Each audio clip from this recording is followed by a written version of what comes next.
তাইলে দুটা জিনিস করতে হবে।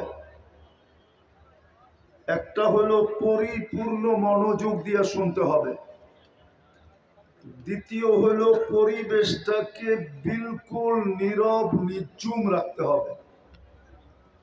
তাইলে কিন্তু আমরা পুরস্কার নিয়ে উঠতে পারবো। মাথার উপরে কিন্তু আপনাদের সামিয়ানা নাই, বিলকুল ডাইরেক্ট করবে, ডাইরেক্ট। আর কোরআন এটাই বলে, ইদা কুরিয়াল কোরআন ফাসতামিউ লাহ, যখন কোরআন বা কোরআনী কথা শোনো পরিপূর্ণ মনোযোগ দিয়ে শোনো।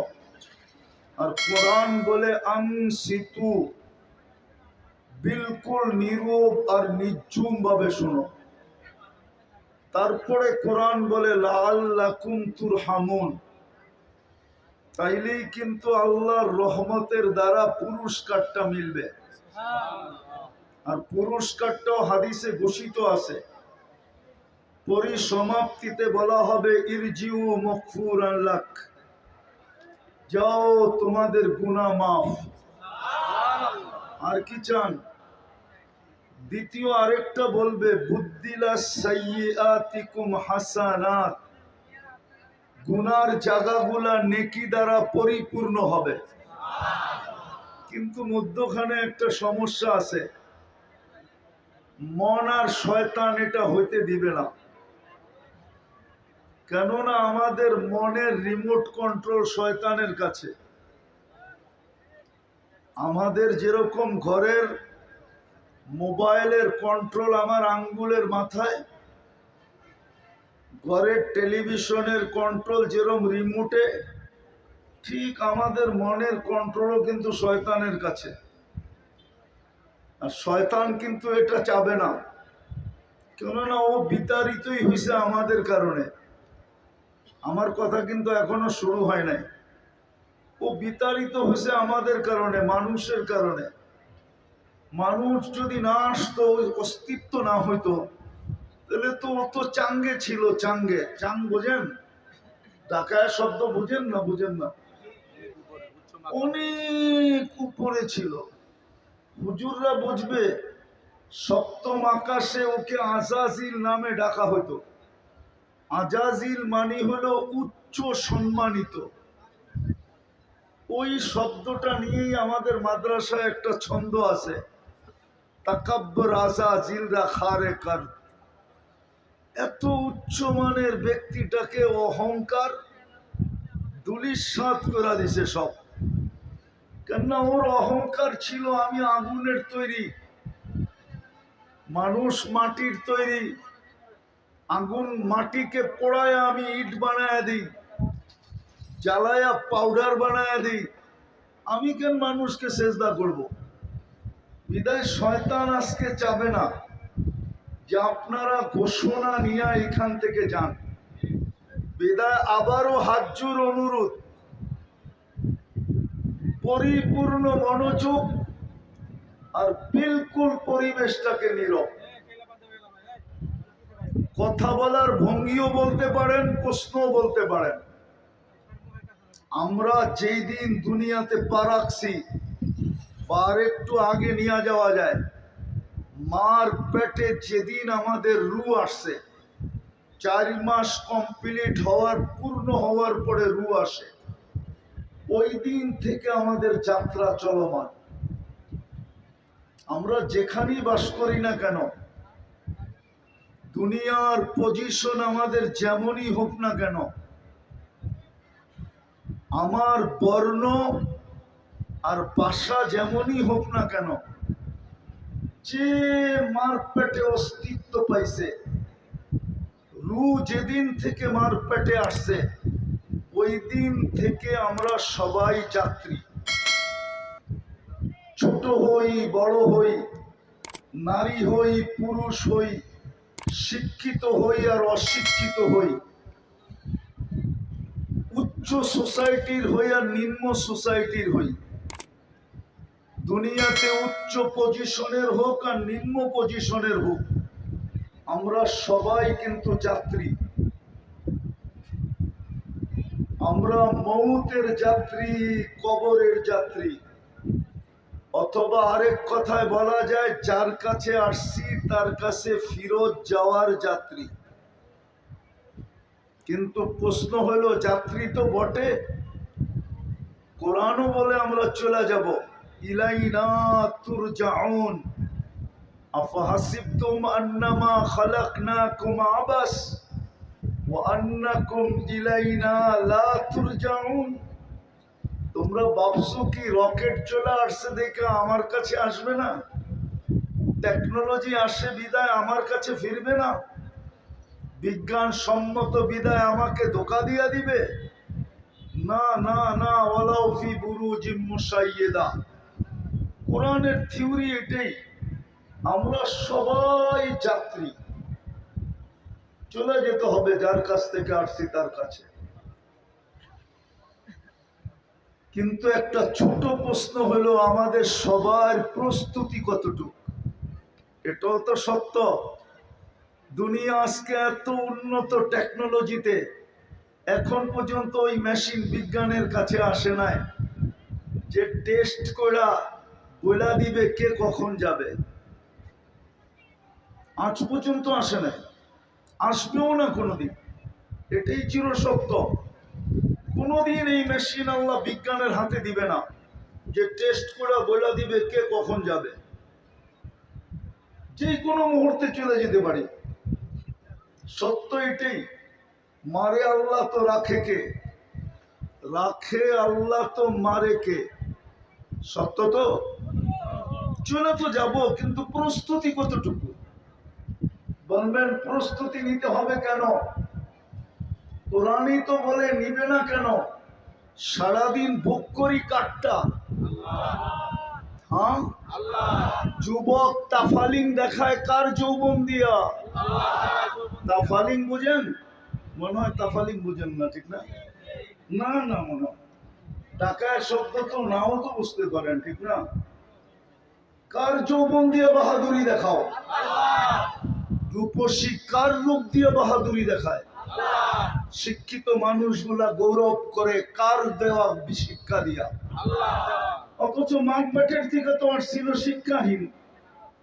একটা মুরগির বাচ্চা যতটুকু নিয়ে আসে একটা মানুষের বাচ্চা এতটুকু নিয়ে আসে না। মুরগির বাচ্চা ডিমের থেকে বাহির হইতে দেরি, চিকচিক মুরগির বাসায় কথা বলতে দেরি করে না, খাদ্যকে চিনতে দেরি করে না, দুশ্মনকে চিনতে দেরি করে না, মার ডাকে সাড়া দিয়া নিজেকে ডানার নিচে সুরক্ষিত করতে দেরি করে না। মানুষের বাচ্চা তো বিলকুল অজ্ঞ আসে।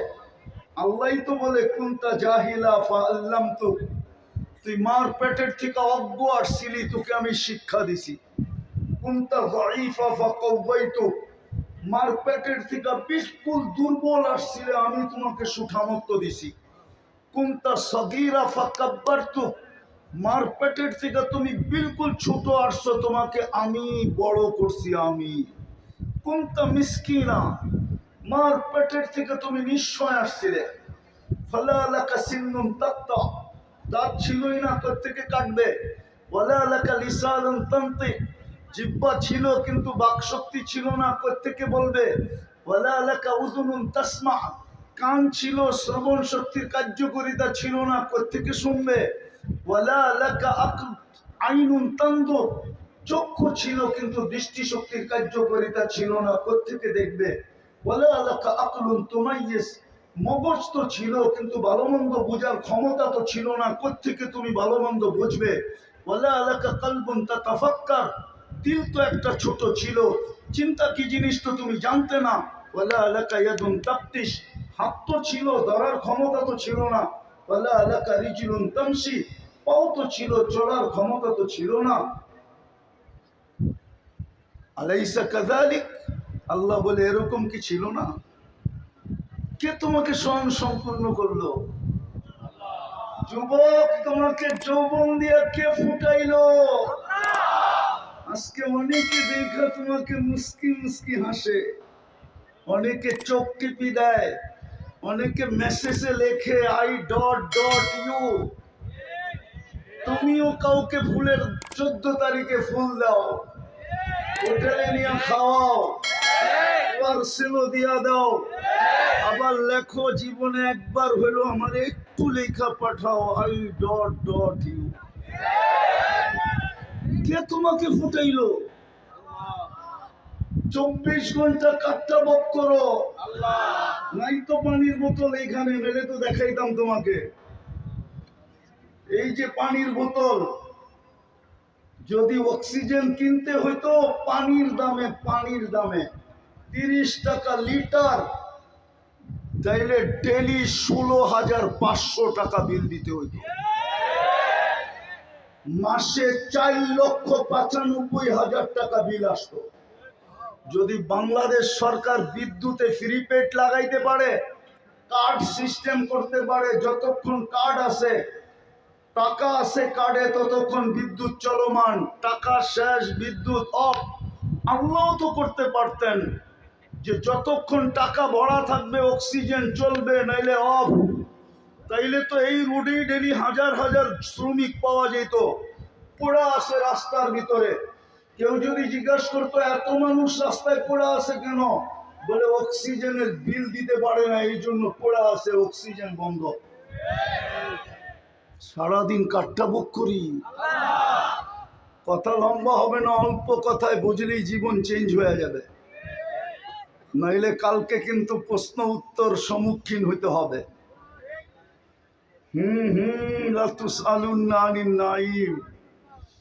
আল্লাহ বলে একটা নেয়ামতের হিসাব দেওয়ার ক্ষমতা তোর নাই, একটা নেয়ামতের। আমি দেখাইতেছি দৃষ্টি শক্তি একটা নেয়ামত। কয়টা? ঠিক না? এই যুবক বলুক এই পর্যন্ত কতবার দেখছে? কতবার? হ্যাঁ, মিলাইয়া দিতে পারবা? হ্যাঁ, কতবার দেখছি, কত জিনিস দেখছি। ও যুবক, তুমি দেখলেই তো 26 কোটি ক্যামেরা ব্যবহার হয়। 2 চোখে 26 কোটি ক্যামেরা, 13, 26। যখন যুবকরা দেখে তো 26 কোটি ক্যামেরা ফিট করে দেখে। ফিট করতে দেরি, ডানা ঝরা যাইতে দেরি হয় না। এই জন্যই তো কয় যুবকরা ডানা কাটা। ও ডানা থাকবো কোত্থেকা? তুই 26 কোটি ক্যামেরা লাগায় দেখস, তোর ডানা থাকে কোত্থেকা? ফ্রিকোয়েন্সি আছে না? বলো কতবার দেখছো এই পর্যন্ত? বলো কেউ আমাকে। কিন্তু আল্লাহর কাছে হিসাব আছে তুমি কতবার দেখছো। কিরামান কাতিবিন ইয়ালামুনা মা তাফআলুন, ভিডিও করা আছে কতবার দেখছো। কত জিনিস দেখছি, একটা নেয়ামতেরই তো হিসাব দিতে পারবো না। আমি তো চক্ষু দেখাইলাম, এরম যদি কান দেখাই, এরম যদি বাকশক্তি দেখাই, এরম যদি ব্রেন দেখাই, ভাবলাম এই পানি এই দিন পর্যন্ত কত ফোঁটা খাইছো বলো, কত লিটার গোসলে ব্যবহার করছো বলো। পানিও তো একটা নেয়ামত। বিদায় আমার কথা শুরু, আমরা যাত্রা চলমান, যে কোনো মুহূর্তে পরিসমাপ্তি করতে পারে। আজকে সূর্য এই কোনাবাড়িতে বলতে বলতে ডুবছে, লান আউদ ফি হায়াতিকা আবাদা। হতে পারে কাল সকালে কেউ তোমরা আমাকে উঠতে দেখবে না। এরকম জায়গা দুনিয়াতে শত আছে, এক রাত্রে মাটির সাথে মিশা গেছে। গত ডিসেম্বরের আগের ডিসেম্বরে তুর্কিতে এক রাত্রে 1.5 লক্ষ লোক মারা গেছে 7.8 ভূমিকম্প দ্বারা। আমাদের দেশও আসছিল 2013 কি 14 31 নাইটের পরের দিন সমমাত্রার ভূমিকম্প আসছে। আল্লাহ বাংলাদেশকে বাঁচায়া দিছে। এই দেশের সাথে আল্লাহর একটা আলাদা মহব্বত আছে।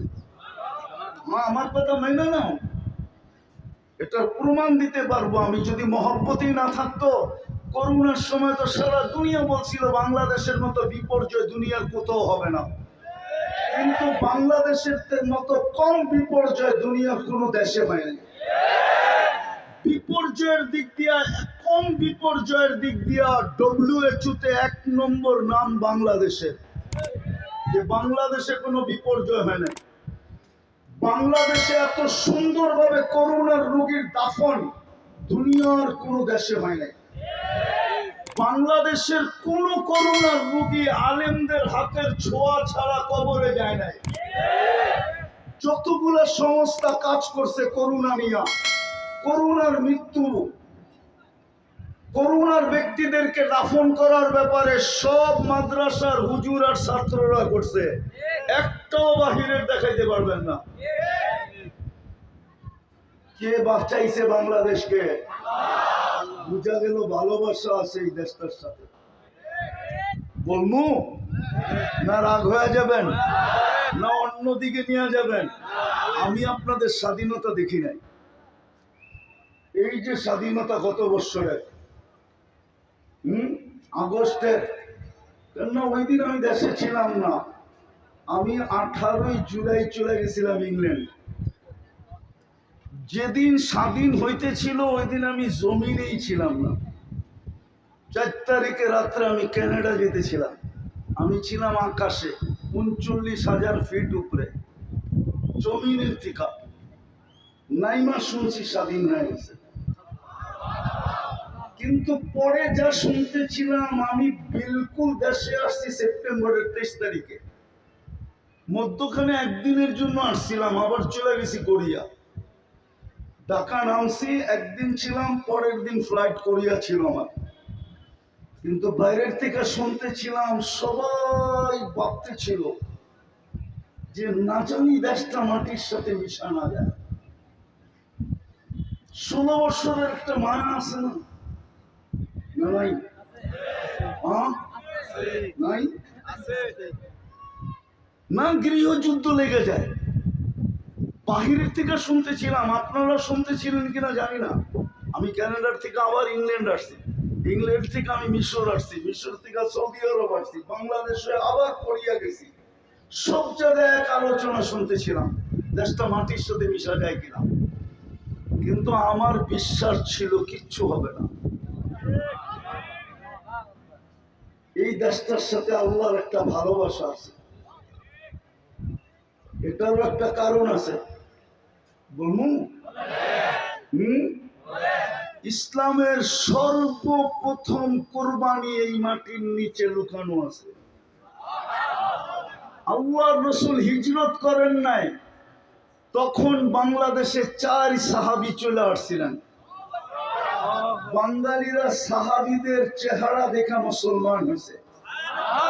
বাংলাদেশের ইসলামের বয়স আর মদিনার ইসলামের বয়স কাছাকাছি, সমসাময়িক বললেও ভুল হবে না। 4 সাহাবী চলে আসছে, আবু ওয়াক্কাস, ওহাব ইবনে মালিক, কাসেম ইবনে হুযায়ফা, উরওয়া ইবনে সাসা। এইখান থেকে 2 জন চিনে গেছেন। আবু ওয়াক্কাস রাদিয়াল্লাহু তাআলা আনহুর কবর চীনে, ওহাব ইবনে মালিক রাদিয়াল্লাহু তাআলা আনহুর কবর মঙ্গোলিয়ার বর্ডারে। কিন্তু 2 জনের কবর ইতিহাসবিদরা বলে এই মাটির নিচে। এই জন্যই মাটির নিচে একটা আধ্যাত্মিক শক্তি লুকানো আছে। একটা কথা বলেই ফেলি, মিডিয়া দিয়ে চলে যাবে। এই মাটি নিয়ে যারা খেলতে চায় না, এই মাটির বৈশিষ্ট্য হলো বেশি দিন খেলতে দেয় না। হয়তো মাটি তাকে কিক মেরা দেয়, কিক বুঝেন? হয়তো বোল্ড আউট করে, নাইলে রান আউট করে, নাইলে ক্যাচ আউট করে, নাইলে ছক্কা মাইরা বাউন্ডারির বাহিরে করে। এটা হলো এই মাটির বৈশিষ্ট্য।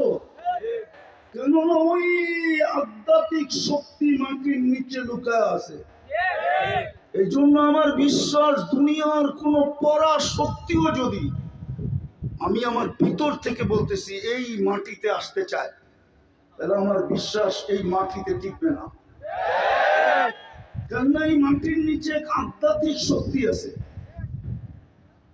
যেটা ইতিহাসের পাতা খুঁজলে পাওয়া যায়। আরেকটা বাহ্যিক শক্তি আছে। বাংলাদেশে 40,000-এর উপরে হেফজোখানা আছে।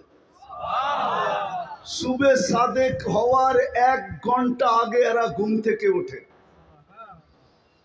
বাংলাদেশের এই লাল সবুজের পরিধিটাকে এরা আধ্যাত্মিক সুরক্ষার চাদর দিয়ে ঢাকে। তারপরে কোরআন পড়তে বলে। কোরআন পড়তে বসে এই জন্য যত দুর্যোগ আসুক বাংলাদেশে, এই বয়সে তো বহুতবার দেখলাম 10 নম্বর মহাবিপদ সংকেত। কেননা ভালো মতে আওয়াজ না, আবহাওয়াবিদদের কাছে 10-এর উপরে কোনো সংখ্যা নেই। 10 মানি কিয়ামত। এই পর্যন্ত বহুতবার উঠাইতে দেখলাম, কিন্তু কয়েকটা কলা গাছ ব্যতীত আর কিচ্ছু পড়ে না, ঠিক না? একবার আমি নিজে ছিলাম, বুলবুল যখন আসে তখন 10 নম্বর মহাবিপদ সংকেত ছিল। আর বিলবুল প্রথম ঢুকছে পাথরঘাটা দিয়া, বরগুনা। ওই রাত্রে আমি পাথরঘাটায় ছিলাম, 10টা-12টা টিনের নিচে ছিলাম। আমার সাথে আরো লোক ছিল মসজিদে। সারা রাত্র দেখতেছিলাম যে বুলবুল ঢুকতেছে, ভাবতেছিলাম কি না কি হয়। কিন্তু সকালবেলা যখন ঢাকার উদ্দেশ্যে রওনা দিছি, রাস্তায় শুধু কয়েকটা কলা গাছ পড়া পাইছি, আর কিচ্ছু পাইনি। আরেকটা যুক্তি দিতেছি, আপনি দেখবেন যতগুলা বড় বড় ভূমিকম্প বাংলাদেশে আসছে, সবগুলা শেষ রাত্রে আসছে। 7.8, 6.5, 6.2, 6.1, যতগুলো বড় বড় ভূমিকম্প আসছে সব শেষ রাত্রে। একটাও আপনি প্রথম রাত্রে দিনে দেখাইতে পারবেন না। যখন এটাকে সুরক্ষার চাদর দিয়ে ঢাইকা দেওয়া হয়, তখন এই ভূমিকম্পটা আসে। কেননা দেওয়ালে বল মারলে দেওয়াল ব্যাত করা সম্ভব না। হয়তো স্লিপ খায়া ডাইনে যাবে, নাইলে বামে যাবে, নাইলে যেদিক থেকে আসছে ওইদিকে পিছনে রিপিট করবে, ঠিক না? পিছনে ফিরা যাবে, ঠিক না? বাংলাদেশের ভূমিকম্প ঠিক এরকমই, আজ পর্যন্ত কোনো বিপর্যয় হয় না। আর আমি বইলা বেড়াই, বাংলাদেশ নড়ে চড়ে পড়ে না, কোনোদিন পড়বে না ইনশাআল্লাহ। কেননা মাটির নিচেও এক আধ্যাত্মিক শক্তি আছে। বার্জিক 40,000 হেফজোখানার সুরক্ষা আছে। 2.5-3 লক্ষ মসজিদের কথা বাদ দিলাম। এই দেশের সাথে আল্লাহর একটা মোহাব্বত আছে। কি আছে? নাইলে এই দেশটা বাঁচার কথা না। হ্যাঁ, আপনি দুনিয়া ঘুরেন, তারপরে দেখেন সারা দুনিয়া এটাই বলে এই দেশটা টিকা আছে কি করে। আমি আপনাদের এইখানে লোক নিয়ে আসব, আর এলাকার ভিতরে ঢুকাবো, এলাকার পরিবেশ দেখা ও ভাইগা বাহির হয়ে যাবে যে আমি 2 ঘন্টা থাকলে নিজেই মরে যাবো। আর এইগুলা মাসের পর মাস তাগড়া বেঁচে আছে। বরং আরেকটা মজার খবর দিমু। হ্যাঁ দিমু। 2020-এ যখন অ্যান্টিবডি চেক করা হয়, তো আমাদের তেজগাঁও বস্তিতে অ্যান্টিবডি পাওয়া গেল 75। কত? 75। আর গুলশানে পাওয়া গেল 65। বস্তিওয়ালার অ্যান্টিবডি গুলশানওয়ালার থেকে 10 বেশি। কত বেশি? 10। কত? 10। মনে হয় কিচ্ছুই বোঝেন না।